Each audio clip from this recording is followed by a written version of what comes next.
কি ব্যাপার সলিলবাবু, আজ সকাল থেকে দেখছি আপনি অন্যমনস্ক। কি হয়েছে বলুন তো? কি বলবো, আপনি তো সবই জানেন যে আমি অফিস থেকে লোন নিয়ে মেয়েকে এক নামি কোচিংয়ে ভর্তি করলাম। এখন মেয়ে বলে কি না ওই কোচিংয়ের পড়ানোর মাথায় ঢুকছে না। এখন আমি যে কি করি।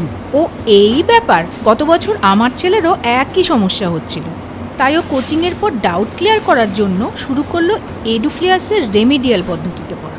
রেমেডিয়াল পদ্ধতি কি? জয়েন্ট বা নিট পরীক্ষায় 100% প্রস্তুতির সহজ উপায়। কলেজ বা কোচিংয়ে স্টুডেন্টরা যাই প্রস্তুতি নিক, জানার কিছুটা ঘাটতি থাকবেই। সেই ঘাটতি কতটা সেটার অ্যাসেসমেন্ট করা এবং সেই ঘাটতির অংশগুলোকে স্টুডেন্টদের সহজ উপায়ে প্রস্তুত করানোকেই বলা হয় রেমিডিয়াল পদ্ধতি। দারুণ তো। High ranks are 50% easier with remedial preparation method. EduClears Ai, leader in NEET JEE remedial preparations for new and repeater students.